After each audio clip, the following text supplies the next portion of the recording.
Hello, everyone. Thank you for tuning in this week to Black Neuro's Chapters Week, first ever one. My name is Janelle Johnson, and I am the upcoming development director for Black Neuro. And I am sitting down here today with Emmanuella Bassey, who is the incoming chapters manager. Emmanuella, thank you so much for joining us today. Thank you so much for having me. So excited to be here. Absolutely. So, can you go ahead and tell us a little bit about your one personal journey to neuroscience, and then, of course, how Black and Neuro has played a role in your specific career journey? Yeah, of course. So starting off with my personal journey to neuroscience, started with just my entry into undergrad. I was a neuroscience major at UT Austin, but something I noticed pretty early on that was missing was just a community of neuro. With my university being primarily white and not having a lot of diversity, it was already difficult to find community and find others that looked like me in my classes. So that triggered me to seek out opportunities that would allow me to see others that look like me and also have people that could be in my corner as mentors, as people that could have with guidance for future endeavors that I want to participate in. So long story short, joined the BIN team in 2020 after seeing a tweet um, about a call for members to or potential members to join the leadership board. Had an interview and became social media manager, and then it's been history ever since. I think the most fun thing about getting to serve with Ben is getting to be alongside like-minded people, and just seeing how much of an impact we're not only having individually and wherever we are in the world, but also together. Um, I think the most lovely thing is like, especially during our lovely Black and Neuro Week, is how people come back and be like, oh, like if it wasn't for Ben, like they would have not known about X opportunity or have been plugged in with other people in their area. So it's been a really beautiful journey thus far. Wonderfully said. And of course, me and you have been working together for quite a while. And then getting to know you has also been very, very lovely. And I'm so excited to see you step into this new role as chapters manager. And for those who are not familiar, chapters is our in-person um, hubs, basically, of Black and Neuro that we've cultivated over the past few years um, to allow the transitional period between the virtual programming that is hosted into more in-person opportunities so that we can all connect at a local and at a regional level. And so I'm interested to know what's your vision for the future of the Black and Neuro chapters and how members can contribute to making that vision a reality, especially those who are in our community. Yeah, so I think my vision for chapters is allowing it to disseminate as much as possible. Currently in existence, we have our lovely Ben Manhattan chapter, but we would love to see it replicated in other areas as, of course, the need for Black and Neuro isn't just centralized in one place. We can't even count how many fingers, how many other people were probably like myself and you in not having that community of neuroscience or Black neuroscientists to be around.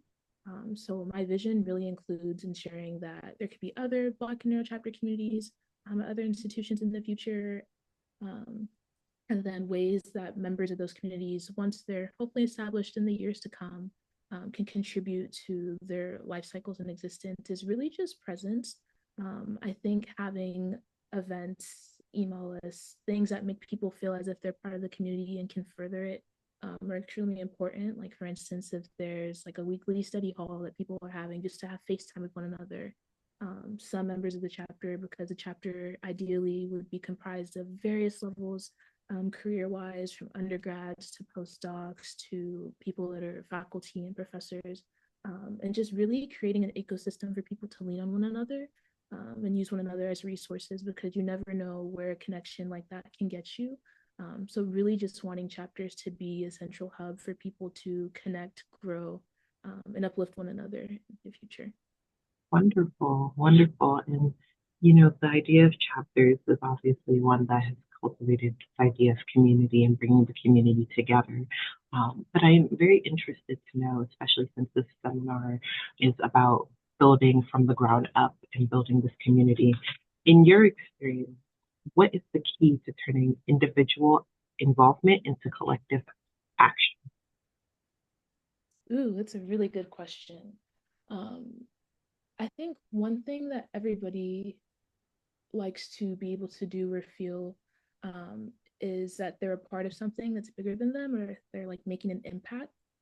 So that transition from just individual involvement to collective action starts at its base with conversations, getting people talking about what are the issues that they're seeing, where they're seeing gaps that can be filled potentially by programming, by having people that aren't given those platforms to speak in certain spaces. And then after conversation, seeing, okay, who within the network that you're speaking to has the connections to get you um, in network with other people that can move the chess pieces per se to make what you want to see happen.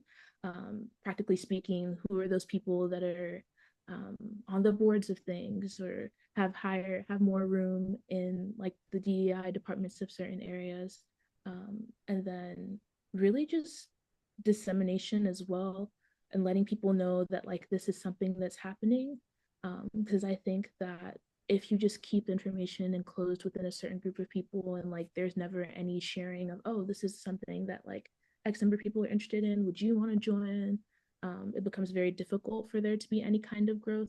So spreading the word by talking to a friend, posting on social media, um, getting in front of students or potentially other people that can join that organization, just to make sure that there's growth in that way. And then afterwards, the sky's the limit because you never know how many people can become involved. Just like with Ben, when Angeline sent out that tweet back in 2020 asking, okay, like there's black and like, I think it was either black and bi or like black and like bird seeing or bird watching week, but like where's like black and neuro? We never would have imagined the number of people that are banded together now that can say I am black and neuro, and just be a part of this lovely community. So I guess in a nutshell, ensuring that necessary conversations are happening, necessary connections with people that are in the spaces that can actually make things happen, and probably speak on one's behalf in certain spaces, and then dissemination of and spreading the word what's going on.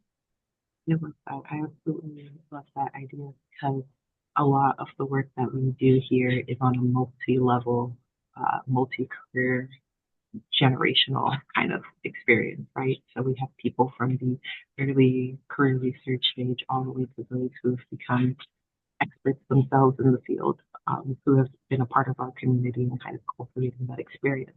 So I do want to ask you, how do you think we can keep longstanding community members engaged with chapters while making those newcomers coming into the field feel welcomed and valued?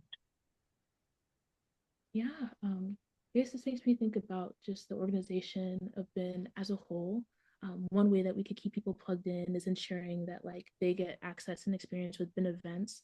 I know outside of Black and Neuro Week, there's also a seminar series that happens that people can tune into throughout the year. There's professional development workshops, like for instance, if someone wanted to learn more about what it takes to apply for a summer undergraduate research fellowship, there's things like that and programming in existence that can help people. Um, I think in regards to the chapter, keeping people coming back again goes back to having programming events and things that people will actually walk away with knowledge from that they can use and tap into in the future. Because the existence of chapters is not just for one person, it's for a community, right? So we want to make sure that things are going on that cater to what people actually want to see and what they want to get out of their membership, so that by the time they move on to future institutions, by the time they move on to future endeavors, they're like, oh, yep, I was a part of this chapter. Maybe it's something they can talk about, get more people on board with. Um, but yeah, I think just making sure that chapters remain on people's radars so they're never forgotten about, and that people remain excited and always go back to the central vision of like why a chapter was established. And then something within that same vein, I think would be helpful in keeping chapters alive is also like mentorship. Of course, it always depends on bandwidth and if people have room to do it. But I think having some kind of like mentorship system for people that like are interested in the chapter and come in, um, and want exposure, say it's like different career paths, and there's people in that chapter that already are on those career paths, putting them together. Also, I think teaching would be a really valuable thing to keep people coming back. Say that there were people in the chapter that wanted to learn how to code, or they were like really nervous about not having such skill for something wanted to do, like an internship or a job. If the chapter had, say, like someone that was confident in coding and teach on, okay, I'm teaching on Python for a day. Plug for our Python workshop happening this week. Um, but just people that would step up and cultivate an environment of pedagogy so that people are unafraid to ask questions, voice out if they need help with things, and just be led on the right direction with whatever they want to do. But yep, that's it in a Absolutely nutshell. amazing. 100%, 1,000% agree. Chapters is going to be a learning lab for so many people in our community who are able to give something at every level and share and kind of build what is an analogy that I heard a long time ago called stone soup, where everybody puts something into the pot, right? And so I think to close out what has been an amazing discussion is what advice would you give someone who wants to start building their own community, maybe even a chapter, and or strengthen the one that they are already a part of, because we have a lot of members in the community who are plugged into other organizations, other groups, who may be looking for ways to strengthen that engagement as well within Black and Brown. Yeah, one piece of advice I would give to kick off is to find your people. No endeavor like this should be done alone because, of course, you need other people that are going to be on board with you, taking the reins with leadership because you're going to need people that'll help out with the finances of a chapter if they become involved, who's going to help with programming events and communicating about those events on social media or whatever means is chosen for communication. Um, and things like that. So first and foremost, before you're like, I want to found a chapter, find those people that will actually be in the dirt with you and like help to get that moving and running. I'll also say don't give up when things become long and drawn out because the development of a chapter, of course, does take time. You may not have people at your initial event sign up for stuff. You may not have the amount of members that you need in a certain amount of time, but keep being persistent, keep asking questions, be in close communication with who would be myself or whoever the chapter's manager would be when you're trying to establish a chapter, just so that things get the ball, just so the ball gets rolling. Um, be as communicative as possible, I think, as well, because that will help in just making sure that things can run as smoothly as they can when the chapter is getting founded. Um, I would also say, in the vein of finding your people, like try and build a network because a chapter isn't just a single institution. Chapters are normally comprised of multiple institutions. So, for instance, in Manhattan, it's currently Columbia, NYU, Rockefeller, Mount Sinai. So, individuals at those institutions, they're all connecting, planning, touching base with one another to make things happen for the chapter. And like ideally, that's what we'd want to happen for the chapter that you have an establishment. So if finding other people at institutions that are nearby you that would also be interested in starting a chapter is possible, I would say go for it. A cold email never hurt anyone, is what I like to say when you're trying to get things running. And then last but definitely not least, I would say have fun with it. This kind of thing can become stressful because it's like you're dealing with people, and at the end of the day, people come with different personalities, different expectations, different perspectives on things. So I would say welcome ideas, take things as they go, be a planner as much as you can be. But at the end of the day, have fun because you're doing this for the benefit of not only yourself, but the benefit of others in the community that you're trying to build. So, yeah. Well said, wise words. Emmanuella, thank you so much for your time today. You just dropped such a wealth of knowledge on us today about what it's like to build community from the ground up as somebody who started in a community that was super organic and grassroots. So we are grateful for your insight. Thank you for the work that you do as an organizer. And we are so looking forward to Black and Narrows Chapters Week and what's the rest of the activities to come. We will go ahead and transition into one of our other Black community leaders, Ramaila Dahmer, who will be able to tell us a little bit about the work that she is doing in Washington, D.C. So thank you, and happy Thank Chapters Week. you. Happy Chapters Week. Woohoo.